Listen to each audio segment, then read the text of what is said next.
What happens when the person once humiliated, silenced, and dragged through the mud by the law becomes the one who knows it better than anyone in the room? Can a young lawyer, once branded a criminal by a powerful, arrogant officer, stand in the same courtroom and expose the truth that no one dared to confront? And when justice demands a reckoning, will the man who built his career on intimidation and fear finally be held accountable? Emma Parker never imagined facing Officer Henry Bennett again. But this time, she's armed with the law, the truth, and a quiet fury sharpened by experience. As the past collides with the present, can courage and conviction shatter a system built to protect its own? Join us in reflecting on this true story. Don't forget to subscribe and hit the bell notification for more daily stories like this. Share your thoughts in the comments and let us know where you are watching. For we would love to hear from you. The moment Officer Henry Bennett leaned back in the witness chair, the entire courtroom seemed to freeze. He wore an unmistakable smirk, one that widened with every contemptuous glance he threw at the woman seated at the defense table. The judge's gavel had just demanded silence, but Henry's voice still rang out, sharp and dismissive. "Your Honor, I see nothing here but a defendant who doesn't belong in civilized society." He paused for effect, letting the words reverberate. "I'm amazed she even knows how to spell her name." A collective hush fell across the courtroom, punctuated by hushed murmurs and shifting eyes. Seated at the defendant's table was Emma Parker, her spine straight, her jaw set. She watched Henry intently, her expression calm despite the simmer of anger that threatened to break through. The judge demanded order once more, but the tension refused to dissolve. Emma offered a faint smile, as though she possessed a secret that no one else did. Only a few months earlier, Emma had been a newly minted lawyer, working in a cramped office on the outskirts of town. Late nights had become her norm. She earned next to nothing, but she held onto the unwavering belief that she was on the right path, one she had chosen after her own brush with the law. Just a year before, Emma had been on the opposite side of that same courtroom, branded a defendant by none other than Henry Bennett himself. The sting of that unjust arrest and the cruel laughter that followed had set the course for her life. She would learn the law so thoroughly that no one could ever wield it against her unfairly again. Her friend Sarah often worried that Emma was running on fumes. Every time Sarah called, her voice was laced with concern. "Are you even sleeping?" she'd ask. But Emma simply replied that she couldn't rest when people depended on her. She'd already felt the crushing weight of humiliation, and she refused to let her clients endure that same fate. While Emma worked tirelessly to prove herself, Henry was relishing his rising status in the police department. Charismatic and witty, he knew how to charm those in power. But behind closed doors, rumors circulated about his treatment of civilians, particularly those he deemed undeserving of respect. In Henry's world, authority was meant to be displayed, even if it meant mocking the vulnerable. On a quiet shift one night, Henry pulled over an older sedan for a broken taillight. The driver, a terrified young man, fumbled for his documents. Henry leaned in with a casual arrogance. "Easy, buddy. You got nothing to hide, right?" It was more a challenge than a question. The young man's trembling hands and terrified eyes only fueled Henry's smug satisfaction. He let the man go eventually, but not without a parting shot that left him rattled. Meanwhile, Emma was in a coffee shop the next morning, notes spread out across the table. Her latest case involved a woman falsely accused of shoplifting, a familiar scenario that Emma recognized all too well. She was determined to clear this woman's name, refusing to let sloppy police work or malice stand unchallenged. Then, a call came from her mentor, Mr. Hayes, a veteran attorney who had taken her under his wing. He spoke of a new high-profile civil suit, one that centered on an officer who had crossed serious boundaries during an arrest. "Think you can handle it?" he asked. Emma felt her pulse quicken. This could be her breakthrough, a chance not just to win a case, but to expose deeper flaws in the system. She agreed without hesitation. Weeks later, Emma stood in court. A swirl of reporters gathered to cover Officer Henry Bennett's civil misconduct case. Henry strutted in, brimming with confidence. The two locked eyes, but he didn't recognize her. She remembered every detail, though. She remembered how he had humiliated her, how he had twisted her words and tarnished her reputation in front of a crowd. Now, she faced him from a position of strength, not as a defendant, but as an attorney on the opposing side. From the first question Emma posed, Henry felt something was off. She was precise, unflinching, and knew exactly how to corner him. Whenever he tried to deflect, she pressed further, unveiling a trove of details that he hadn't anticipated. By day's end, the press was buzzing with excitement over this new, formidable attorney. Yet Henry still hadn't pieced together her identity. That evening, Emma sat alone in her office. She could still feel the old anger stirring, the hurt of being treated like she was less than human. But she pushed it aside. There was too much at stake, not just for her client, but for anyone else who might suffer at Henry's hands. The real battle had just begun, and she was ready to fight. When the courtroom adjourned after the first round of witness testimonies, Henry Bennett marched out with frustration burning in his chest. Reporters swarmed him at the courthouse steps. Microphones and cameras thrust forward as they demanded a comment on the scathing remarks made by Emma Parker in court. Henry offered a tight-lipped no comment and brushed past them, his temper barely in check. Inside, Emma observed the spectacle from a distance, her demeanor composed. She recognized that same arrogance she had experienced firsthand. The memory of her own arrest by Henry came flooding back, a chaotic scene of bright lights, echoing accusations, and the humiliating feeling of her word meaning nothing. She inhaled slowly, reaffirming the purpose behind this fight. This lawsuit wasn't about personal vendettas. It was about exposing a pattern of abusive conduct and ensuring that no one else suffered that same fate. That night, as Emma pored over more case files in her modest apartment, her phone rang. Sarah's name lit up on the screen. "How'd it go today?" Sarah asked. Emma set aside the documents, her voice weary. "We had a strong start. The jury seems receptive, and Henry was definitely caught off guard. But it's going to get tougher. His lawyer is no pushover." Sarah sighed. "I'm proud of you. Just remember to breathe. You can't help anyone if you burn out." Emma promised she would try, but they both knew she rarely listened to her own limits. She was fighting for more than just a verdict. She was fighting for every person who felt voiceless under the shadow of an intimidating badge. Elsewhere in the city, Henry sat at a dimly lit bar with his longtime friend and fellow officer, Mike Harris. "I've been on the stand a dozen times," Henry grumbled, "but there's something about this Emma Parker. She's relentless." Mike shrugged. "She's just out to make a name for herself. Don't let it get in your head." Henry took a swig of his drink. "It's more than that. She doesn't just want to win. She wants to expose me. And she's good at it." He paused, his brow furrowing. "I feel like I know her from somewhere." Mike waved him off. "You've handled hundreds of arrests. They all blur." But Henry wasn't so sure. The next day in court, Emma introduced her first witness, Daniel, a young man who described a harrowing traffic stop with Henry. Daniel's voice quavered as he recalled how Henry accused him of hiding drugs, interrogated him for hours, then let him go with no explanation or apology. Emma guided Daniel gently through his testimony, drawing out the emotional toll of the incident. Henry's lawyer objected repeatedly, but the judge permitted Daniel to finish. When cross-examination time came, Henry's lawyer tried to rattle Daniel, pointing out small inconsistencies. Emma was ready, stepping back in with counter-evidence that bolstered Daniel's story. The tension was thick, but Emma maintained her composure, reminding the jury that a pattern of misconduct often manifested in similar stories, accounts of fear, intimidation, and disrespect. By midday, the gallery was buzzing with discussion.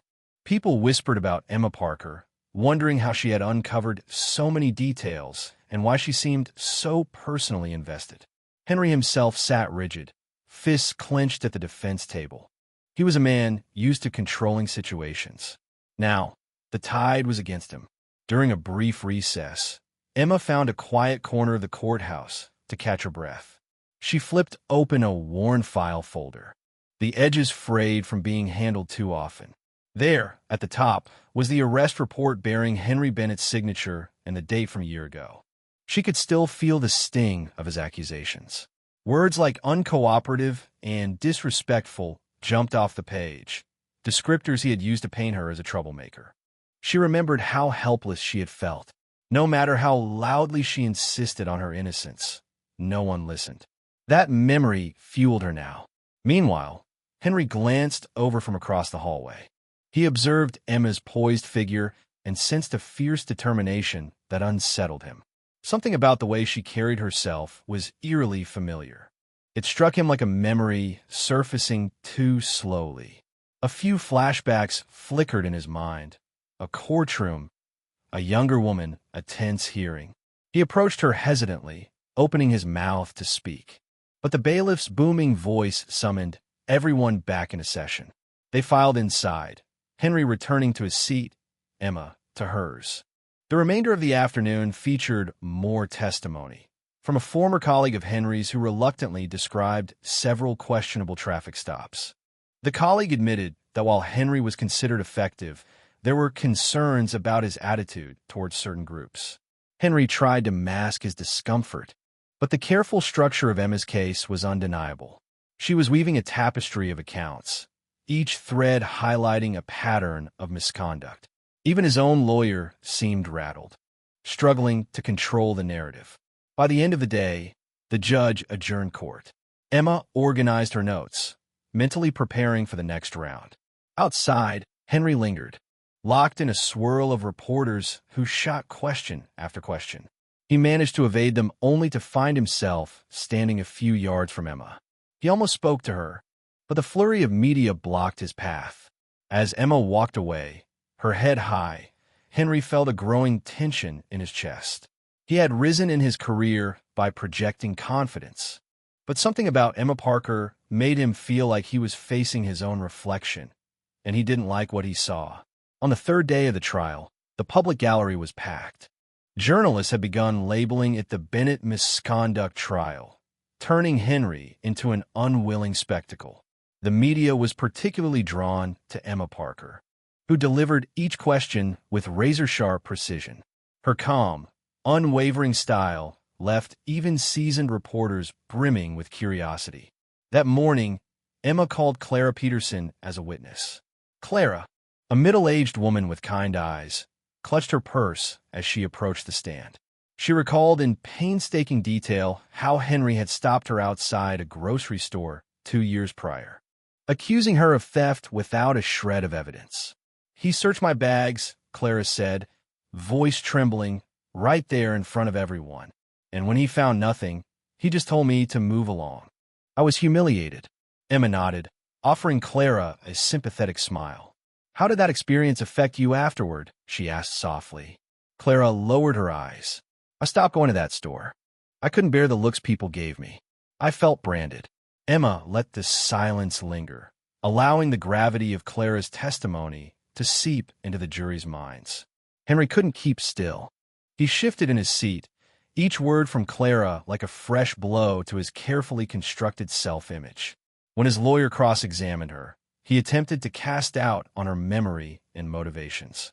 But Emma had video footage and receipts that placed Henry at the scene, backing up every painful detail of Clara's account. The evidence was mounting, and even the most skeptical observers began to suspect that Henry's encounters weren't mere, isolated incidents. As the day wore on, Henry's usual swagger diminished. He stopped meeting Emma's gaze altogether, staring instead at the tabletop. He was starting to feel the weight of every past action, a burden he'd never before acknowledged. That afternoon, Emma introduced a bombshell recording that had surfaced just days before. It captured Henry's voice during a heated exchange with another officer. The words were dripping with derision. "People like that don't fight back. Make sure there's no paper trail, and nobody will question us." The courtroom erupted in whispers. Henry's attorney immediately objected, insisting the recording lacked authentication. But Emma explained how her team had verified its source and cross-referenced Henry's voice patterns from prior official recordings. Faced with potential career-ending evidence, Henry's lawyer called for a recess to verify the recording's authenticity. The judge granted it, and everyone spilled into the hallway. Henry felt pinned against a wall by a sudden flurry of cameras and microphones. He glared at them, refusing comment, but the rapid flashes of light made him feel exposed in a way he never had before. Emma retreated to a secluded corner near the vending machines. Phone pressed to her ear. "We got the recording admitted," she told Sarah, who had become her unofficial support system. "It's enough to confirm everything we've been arguing." Sarah exhaled in relief on the other end. "You sound exhausted," she said. Emma nodded, though Sarah couldn't see it. "I'm running on adrenaline, but I have to keep pushing." Henry, meanwhile, sought advice from his longtime friend and former supervisor, Thomas Grant. Thomas was a respected retired lieutenant who had always urged Henry to be more cautious, more empathetic. "I warned you," Thomas said quietly, sitting with Henry in the nearly empty cafeteria. "You can't keep treating people like they're beneath you. Eventually, it catches up." Henry stared at his half-eaten sandwich, a tightness in his chest. "I never thought it would go this far," he muttered. Thomas fixed him with a stern look. "You need to decide if you're going to keep denying it or finally take responsibility. Because this is bigger than you, Henry." After recess, court resumed. Emma brought Thomas to the stand. The tension in the room was palpable. Thomas recounted how, in his role as supervisor, he had confronted Henry multiple times about complaints from citizens who felt bullied or disrespected. He seemed to believe as long as he kept arrest numbers up, his methods didn't matter. Thomas stated plainly. Henry's lawyer tried to undermine Thomas's testimony by pointing to commendations Henry had received. But Thomas calmly explained that commendations often looked at outcomes, not methods. The jury watched Henry for a reaction, but he remained impassive, sinking further into his chair. As the day concluded, Emma felt a tide of relief mixed with anticipation. She had presented a solid, damning case against Henry Bennett. Yet, she knew Henry's defense team would fight back with everything they had. And something else weighed on her mind. The slow dawning of Henry's recognition. She could sense that he finally realized who she was. The woman he'd arrested a year ago. The one he had mocked in court without mercy. That night, Emma left the courthouse with her file of evidence clutched tightly. She felt this swirl of emotions, victory, vengeance, and a surprising twinge of pity for Henry, who looked as though his world was collapsing. Yet she couldn't forget the humiliation he had inflicted upon her, nor could she overlook the harm he'd done to others. Her phone rang, Sarah again. "Checking in. Don't lose sight of the goal," Sarah reminded her. "It's not just about beating him. It's about changing the system." Emma nodded as she walked to her car. She knew that. But personal history had a powerful pull. In the end, this was more than just a lawsuit. It was a reckoning. And she wasn't about to let Henry, or anyone like him, off the hook. The following morning, the courtroom crackled with an energy that suggested a turning point. Journalists had arrived early, speculating about Emma Parker's next move. Henry sat beside his lawyer, hands clasped together more tightly than usual. Gone was the man who once radiated confident superiority. Emma stood and called her next witness, a young woman named Lisa Rodriguez. Lisa took the stand with a mix of resolve and apprehension. She explained that she had worked in the precinct's administrative office for several years, handling paperwork and scheduling. Henry shot her a glance. He remembered her as quiet, unremarkable, but he hadn't anticipated she would become a witness against him. "Did you ever witness Officer Bennett crossing professional boundaries?" Emma asked. Lisa nodded. "He sometimes dismissed complaints or made fun of people who filed them. He'd joke that they were too scared or too poor to fight back. It made me uncomfortable, but I didn't think I had the authority to challenge him." Emma probed further, extracting more examples of Henry's casual cruelty. Lisa recalled a time when a young woman came to the precinct, desperate to report harassment. Officer Bennett told her she was wasting police resources, Lisa said, and she left crying. During cross-examination, Henry's lawyer tried to paint Lisa as an office worker seeking attention, but her calm recollection of specific dates and times undermined that claim. Emma held back a small surge of satisfaction. She could see the jury registering Lisa's words with seriousness. When court recessed, Henry's mind spun. Each testimony felt like a chip in the armor he had spent years crafting. He made his way through the halls, reporters firing off questions that he ignored. He found a shadowed corner near the exit, trying to catch his breath. That was when he spotted Emma, quietly reviewing notes. Gathering a flicker of courage, he approached. She tensed at his presence, but did not step away. "Emma," he began, voice subdued. "I need to talk to you." She regarded him with a level stare. "We have nothing to discuss that won't come out in court," she replied. Henry sighed. "I just didn't realize who you were until now. I remember arresting you last year, and I know how unfairly I treated you." Emma's expression remained unreadable. "Did you think I'd forget?" she asked, a slight tremble in her voice. "Your words that day, do you think I could erase them from my mind?" Henry swallowed hard, guilt welling in his throat. "I'm not making excuses," he said. "I was wrong. Completely. I see that now." Before Emma could respond, the bailiff called them back to the courtroom. She turned away, leaving Henry standing there, weighed down by remorse that felt uncomfortably real. Inside, the trial pressed on. Emma brought forward yet another piece of evidence, a series of complaints, previously deemed unfounded, now revealed to show a consistent pattern of Henry's hostility. People like Daniel, Clara, and many others have been left feeling powerless and humiliated. She laid out the timeline meticulously, showing how each official inquiry was closed after minimal review. The implication was clear. Henry had thrived in a precinct culture that didn't demand accountability. That evening, Emma stayed late at her office, finalizing what she hoped would be the clinching segment of her argument. She planned to call Thomas Grant back for an extended testimony, this time about the departmental culture that allowed Henry's behavior to go unchecked. If she could show the jury that Henry's misconduct was not merely personal, but part of a systemic failure, the verdict might carry broader weight. Henry, for his part, headed home to his silent house. He paced the living room, replaying the day's events. The look on Emma's face lingered in his mind. He remembered how, a year ago, he had dismissed her as another mouthy suspect. Today, she stood before him as a skilled attorney, and the most powerful adversary he had ever faced. He recalled the cruelty in his own voice, words he had wielded like a weapon. Late that night, Henry found himself dialing Thomas Grant's number. Thomas answered with a calm greeting. "I can't ignore what I've done," Henry admitted, voice shaking with vulnerability. "But I don't know how to fix it." Thomas took a moment before replying. "Owning your mistakes is just the first step. If you're serious, you'll have to prove it to the court and to yourself." The next day was pivotal. Emma outlined the final phase of her case, her statements weaving together the testimonies of all who had come forward. She spoke of Henry's pattern of intimidation and condescension, pointing to the evidence that suggested he systematically used his badge to silence those who couldn't fight back.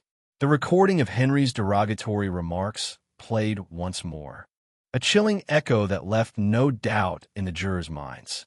By the time she rested her case, even Henry's own lawyer seemed chastened.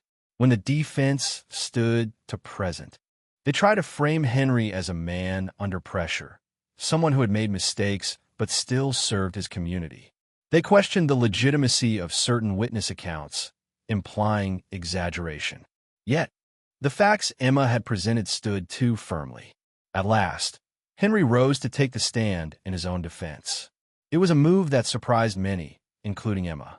His lawyer had advised against it, but Henry insisted. With a sigh that sounded more defeated than defiant, he began, "I've heard every witness who has come forward, and it's hard to listen to. But I'm not here to deny or dodge anymore. I'm here to acknowledge what I've done."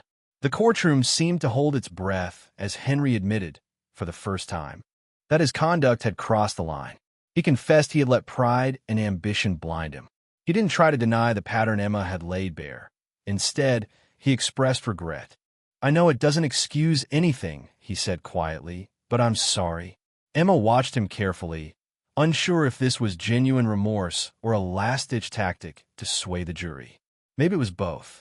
But she also knew that no matter Henry's words, the facts spoke for themselves. The case was on the verge of closing, and soon the jury would decide. The final day of the trial arrived with a hush of anticipation that weighed on everyone's shoulders. By now, the media had turned the proceedings into a spectacle, but inside the courtroom, the atmosphere was almost solemn. Emma Parker took her place at the plaintiff's table, meticulously organizing her closing statements. Across the room, Henry sat next to his lawyer, visibly anxious and uncharacteristically subdued. Henry's testimony had shocked observers, especially when he admitted wrongdoing without trying to discredit each accusation. Still, Emma understood that words alone wouldn't erase the harm he had caused. This was about systemic accountability, the principle that no officer should be allowed to hide behind a badge. As closing arguments began, Emma addressed the jury with a measured calm. She didn't employ theatrical flourishes or dramatic pauses. She spoke plainly but powerfully. "Ladies and gentlemen," she said, "this trial has revealed a troubling pattern. Officer Bennett used his authority to belittle, intimidate, and, in some cases, traumatize citizens. Whether they were drivers pulled over for minor infractions or individuals falsely accused of crimes, the consistent factor was a misuse of power. We cannot turn a blind eye simply because he finally admitted remorse. Real change starts with accountability." Henry's lawyer countered, highlighting Henry's years of service and portraying him as a man who might have overstepped his boundaries but was still devoted to public safety. The defense tried to frame the most damning pieces of evidence as misinterpreted banter or isolated lapses in judgment. Yet the bulk of the evidence was too damning. The recordings, the testimonies, the track record of complaints, all of it wove a powerful narrative that was difficult to refute. When the defense finished, the courtroom sat in tense silence. The judge gave the jury their instructions, and they filed out to deliberate. Hours stretched on, each minute heavy with speculation. Emma and her client waited in a quiet conference room, while Henry stood in the hallway with his head bowed, occasionally speaking in hushed tones to his lawyer. Reporters hovered around, but even they seemed drained by the intensity of the trial. Finally, the bailiff announced that a verdict had been reached. Everyone hurried back inside, hearts pounding. The foreperson of the jury, a middle-aged woman with kind eyes, rose as the judge asked if they had come to a unanimous decision. "We have, Your Honor," she replied, her voice echoing in the hush. In the matter of the civil suit against Officer Henry Bennett, the foreperson read, "We find in favor of the plaintiff." The courtroom erupted in a mix of applause and startled gasps. Emma's shoulders sagged in relief as her client exhaled a trembling breath. Henry closed his eyes, absorbing the blow. He nodded almost imperceptibly, a silent acknowledgement that this was, indeed, the consequence of his actions. The judge thanked the jury for their service and dismissed them. As reporters tried to rush forward with cameras and microphones, the bailiff called for order, directing everyone to remain calm. Henry's lawyer put a reassuring hand on his shoulder, but Henry seemed lost in thought. Emma turned toward her client, offering a gentle smile and a promise to meet soon to discuss the next steps. As she packed up her files, she became aware of Henry approaching. He stood before her, looking more uncertain than she'd ever seen him. "Emma," he said quietly, "I wanted to say thank you. Not because I wanted to lose, but because this needed to happen. I was wrong, and I see that now." Emma studied his face for a long moment. She could still recall the bitterness she felt at his hands, the humiliation of being treated like she was nothing. But standing here now, she also saw a flicker of genuine regret in Henry's eyes. "I believe you're sorry," she replied carefully, "but it doesn't end here. Real accountability is a lifelong process, especially for someone who's misused their power." Henry nodded, tears threatening to form. "I know. I want to try to do better. If I can fix even a fraction of what I've done." Emma lifted her briefcase. "Then do it," she said, her tone firm but not unkind. "Words won't fix anything. Action will." Without waiting for a reply, she turned and headed for the exit. She didn't need to see Henry's face to know he stood there, reflecting on every step that had brought him to this moment. In the days that followed, the story dominated headlines. Some painted Henry as an example of redemption, a man who owned up to his errors. Others saw him as emblematic of a deeper problem, a single cog in a flawed system. Emma focused on the broader implications. Her victory proved that no one, even a well-regarded officer, was above the law. The verdict resonated beyond the town's borders, igniting discussions about police accountability nationwide. For Emma, it was also a personal triumph, a chance to lay her own past to rest. She had faced a man who once humiliated her and had not only bested him in court, but exposed the failures that allowed him to operate unchecked. As she moved on to her next cases, she carried with her the reminder that justice is a constant effort, requiring vigilance and courage. Henry, on the other hand, confronted the long road of rebuilding. He resigned from his position shortly after the trial, but began meeting with a former mentor and some community leaders to develop training programs aimed at preventing the very behaviors he once embodied. Whether he would stick to his newfound humility remained to be seen, but the seeds of change had been planted. In the aftermath of the trial, both Emma Parker and Henry Bennett found their lives irrevocably changed. Emma emerged as a rising star in the legal field, her name synonymous with a fierce commitment to justice. She took on new cases involving police misconduct, determined to ensure that the courtroom remained a place where the vulnerable could find their voices. Though she never forgot her own painful history, she refused to be ruled by bitterness. Instead, she channeled her experiences into a drive to protect others from suffering the way she once had. Henry, for his part, embarked on a difficult journey of reckoning. No longer wearing a badge, he recognized that true accountability demanded more than an apology. With the guidance of mentors and allies, he began working on community initiatives, acknowledging that his past actions could serve as cautionary tales for younger officers. Though redemption was by no means guaranteed, Henry took steps each day to foster greater empathy and respect, traits he once dismissed in favor of power and control. Their paths seldom crossed again, but the legacy of their confrontation endured. Citizens who once felt powerless saw that speaking out could lead to real consequences for those who abused authority. Policymakers, legal experts, and community advocates took notice, pushing for reforms that promised a more equitable system. In quiet moments, both Emma and Henry understood that their lives had become woven into a broader narrative about justice, power, and the possibility of change. And while their story had begun in a place of scorn and resentment, it ended with the promise that even the darkest failings could spark a movement toward a more compassionate, accountable world.